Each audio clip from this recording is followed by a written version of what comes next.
In Islam, eclipses are seen as a random phenomenon from amongst the signs from Allah.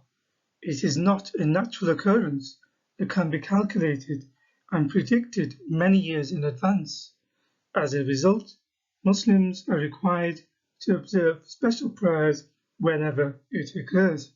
It says in Sahih Bukhari 3203, the relevant section underlined in red.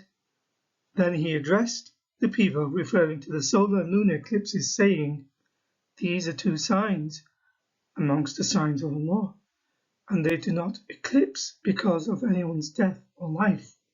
So if you see them, hasten for the prayer."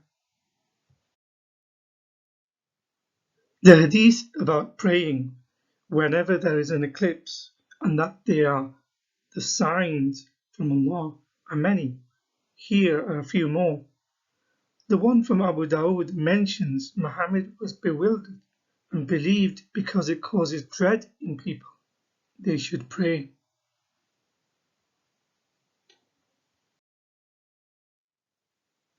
The eclipse prayers have special names and a method for performing them, different from the usual prayers.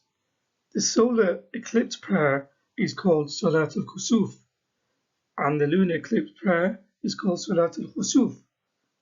Here is a poster explaining how Muslims ought to pray the special eclipse prayers. In connection to eclipses and the need to pray whenever it occurs, it is interesting that within Islam there are superstitions around the sun and shade. For example, there are hadiths that say Muhammad said not to sit in between the sun and the shade because that is where Satan sits. This is mentioned in a popular Muslim website called Islam Web. The link is in the description. The specific hadith mentioned on the website is from Musnad Ahmad 15421, where it says, the Prophet forbade sitting between the sun and the shade.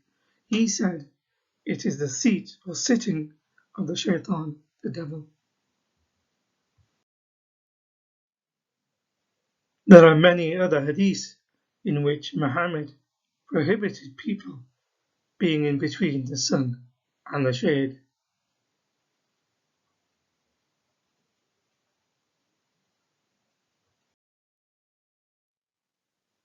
In the ancient world, for example in Greece, before the scientific inquiry from 700 BC, and in Rome, many believed an eclipse was a punishment or an abandonment. The English word eclipse is derived from the Greek eklipo, meaning disappearance, leave, or abandonment. Therefore, eclipses were seen as a terrifying event throughout human history. The sun or the moon was seen as an entity of supreme importance, crucial to their existence. So much so, they were worshipped as deities. As a result, there are many eclipse myths from around the world. The myths feature a celestial being consuming the sun or moon, an easy assumption to make when viewing the eclipse from Earth. According to ancient Babylonian culture going back as far as 2300 BC, they believed an eclipse could foretell the death of the king. They would perform a ritual called Sarpuhi in order to preempt the monarch's fate. As far as 1600 BC within the ancient Chinese culture, eclipses were thought to foretell the future emperor. They also believed it could trigger political and military events.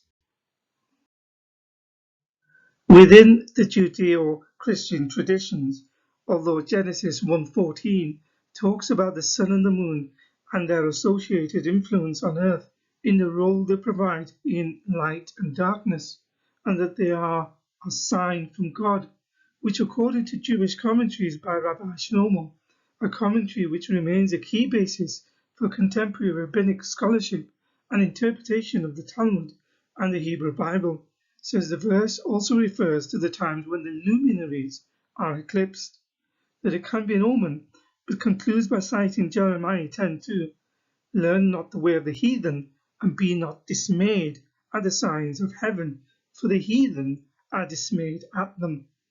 In the NIV, it is translated as, "Do not learn the ways of the nations, or be terrified by signs in the heavens, though the nations are terrified by them." Because nations have been terrified by eclipses, special ritual prayers during an eclipse is nothing new. Eclipse prayers rituals have existed and continue to exist in many cultures and religions other than in Islam. For example, in the Rig Veda, some of the oldest manuscripts of which are dated to around 1500 BC, there are myths attached to eclipses. As a consequence, ever since Hindus have been observing it as a special occasion, taking a vow of chastity before the eclipse begins. Some will not eat during an eclipse and will chant prayers until the eclipse is over, before taking a ritual bath and going out to give charitable donations. Tibetan Buddhism, also known as Theravada Buddhism, is one of the oldest forms of Buddhism dating from 300 BC.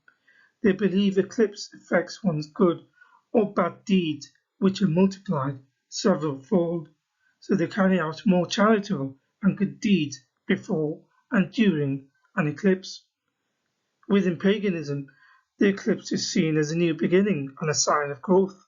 For example, within Druidry, practiced since 400 BC, see it as a communion between the genders, as an eclipse represents the man and the woman coming together. During an eclipse, they would gather in a circle around a fire and perform special rituals.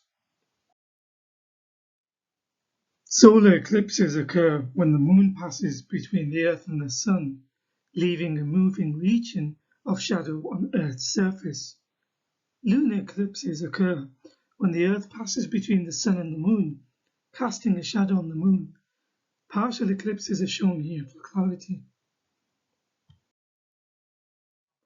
Due to modern science, the calculation of eclipses are predictable and can be done many years in advance. For example, from the Royal Museum's Greenwich website, it predicts exactly to the minute when the next eclipse will be. For the next solar eclipse, visible from the UK, it will be on the 25th of October 2022, and after that, the next one will be on the 23rd of September 2090. The next lunar eclipse visible from the UK will be on 16th of May 2022. So in conclusion, there are special prayers in Islam for eclipses as a sign from Allah. However, these events are natural phenomena that can be predicted many years in advance. There is nothing supernatural or random about its occurrences where prayers need to be performed until it passes. Within Islam, there are superstitions around the sun and shade. Many pagan cultures have rituals associated with eclipses, and within these ancient cultures, it was seen as a terrifying event, foretelling events and signs of a new beginning. The need to pray within Islam whenever an eclipse occurs is just from another one of the many superstitions and myths appropriated from these ancient cultures.